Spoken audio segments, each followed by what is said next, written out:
In this video, we're going to explore the origins of this Moretti-powered Gilco 750. We'll look into who built it and how it was made. We'll also explore its race history through the 1950s and 60s. If you like old Italian race cars, then you're going to love this video.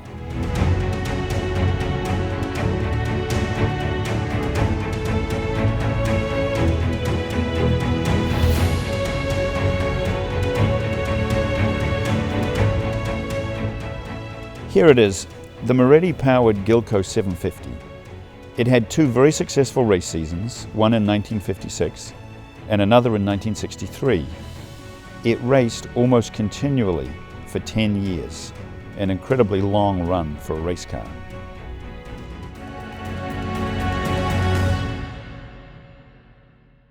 So let's start back at the beginning.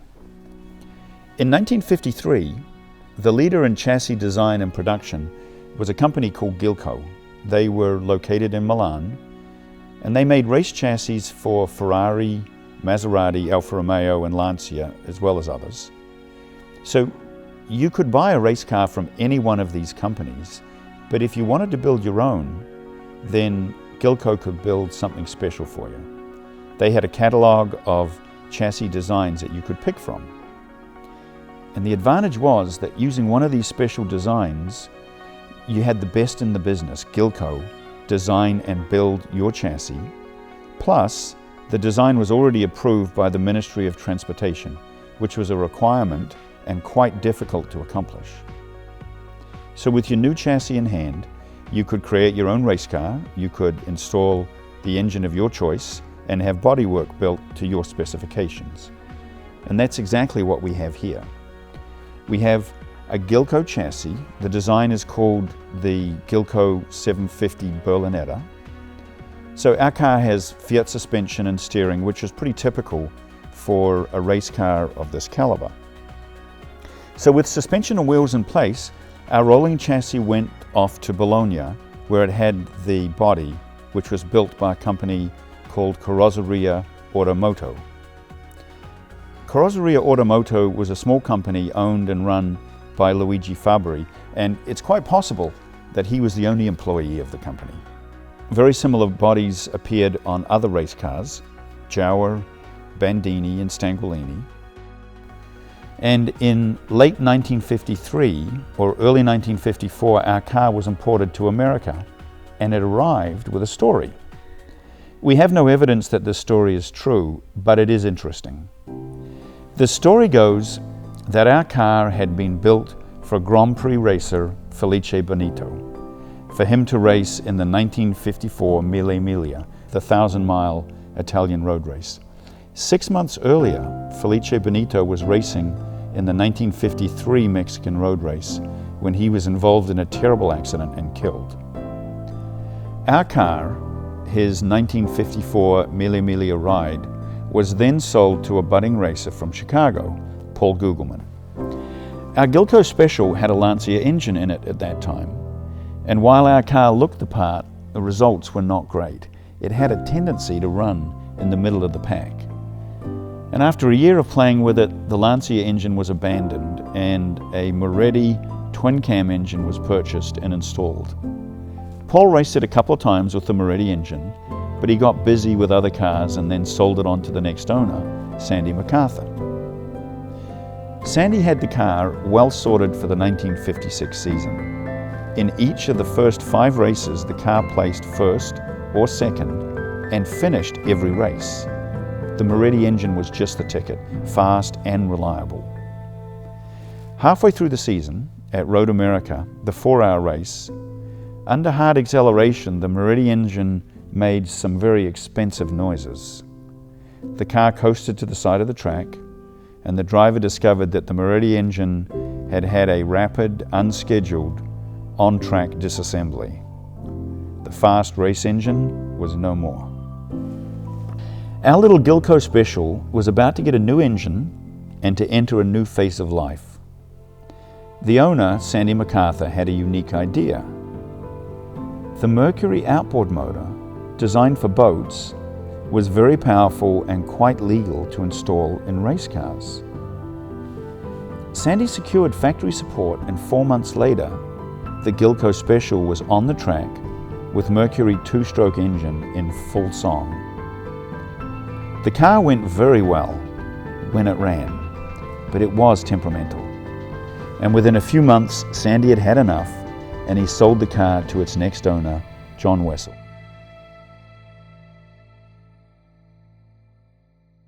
John worked on the car and tried to make it reliable. It was fast, but often it didn't make it to the end of the race. Over the next few years, he raced it occasionally with disappointing results. The car was towed to the track behind the family Jag. Races were full of family and friends, and much fun was had by all. The car was now an 8-year-old race car, something of an antique. Faster, rear-engine cars were now running at the front of the pack. And then John had a crazy idea. Why not install the Mercury outboard motor in the rear of the car? It seemed crazy, but if set up correctly, it should be rather quick. So for the 1962 race season, John in fact moved the engine to the back of the car, and with a lot of work, managed to make the engine more reliable. In 1962, it won its first 3 races. It placed well in several more. It slid off the track. It stripped out gears in a few other races. The car was fast, powerful, and very loud. In fact, the engine was so loud that it created permanent hearing damage for its owner.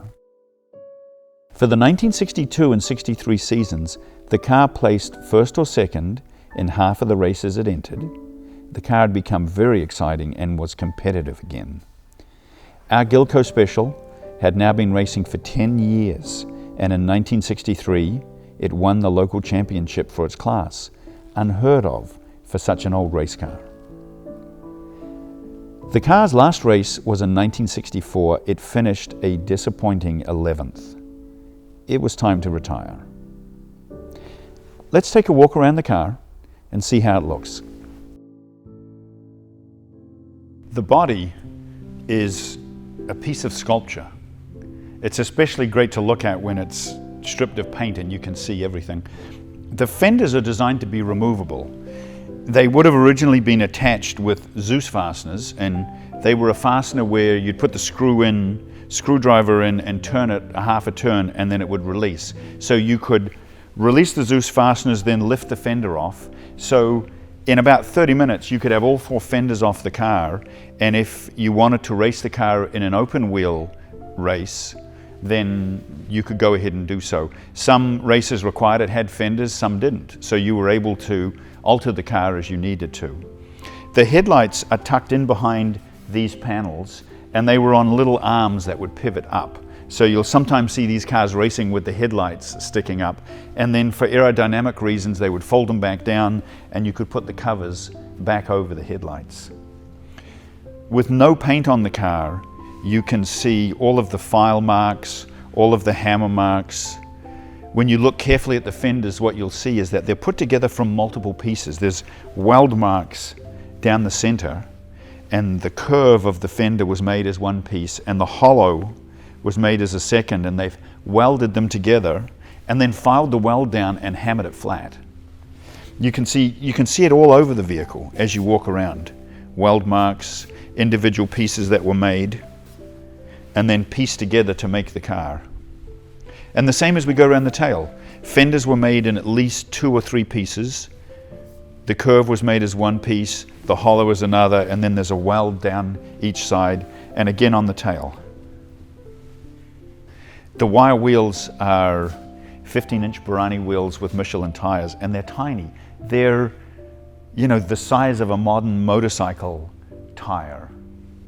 As they say, they come from the period when tires were skinny and drivers were fat. It's a beautiful piece of work. So the cockpit is a little larger than what you would expect to see on a car like this. We think that the vehicle was maybe made for somebody who was a little taller or just a little larger in general. Typical layout, woodroom steering wheel, only 3 gauges. Rev counter, water temperature and oil pressure. That's all you need.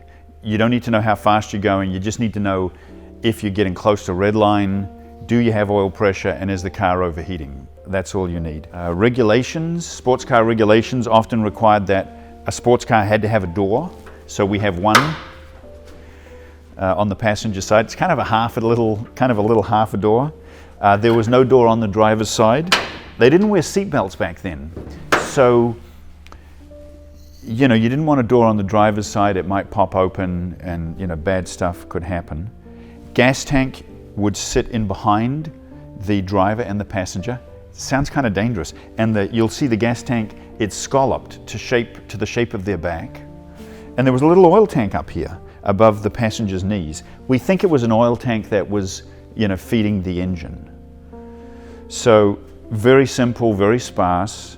Can you imagine two guys in the cockpit driving 1,000 miles on the Mille Miglia? It would have been a snug fit and, no garlic the night before.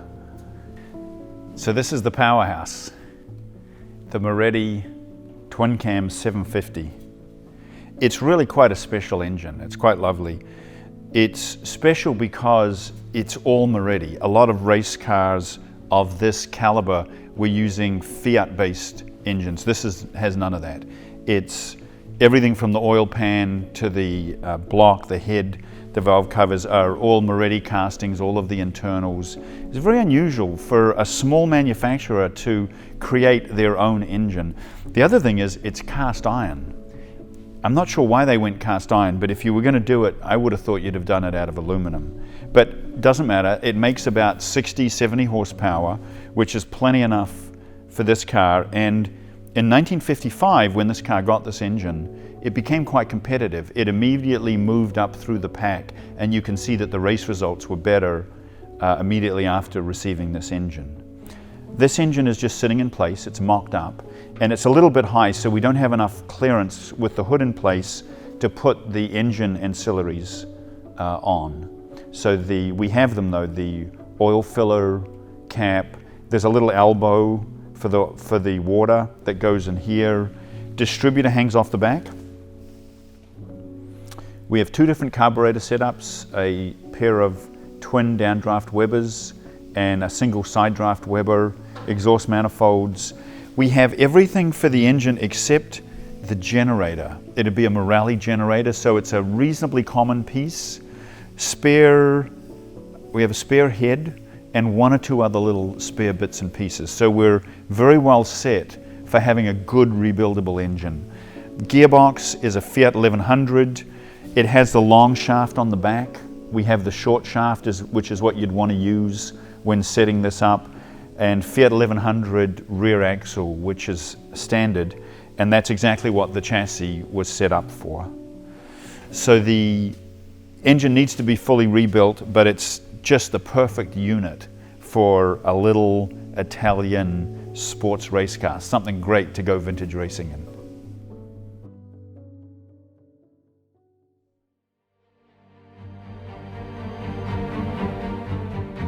Our car kicked around for many years from one garage to another. We acquired it a few years ago.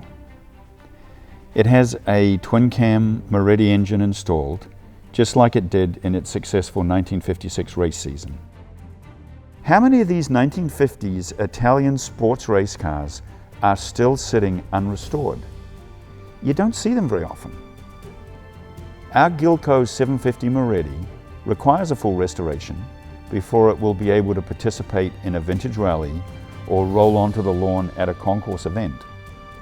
It is the ideal project for someone looking to have an adventure in a classic Italian sports race car.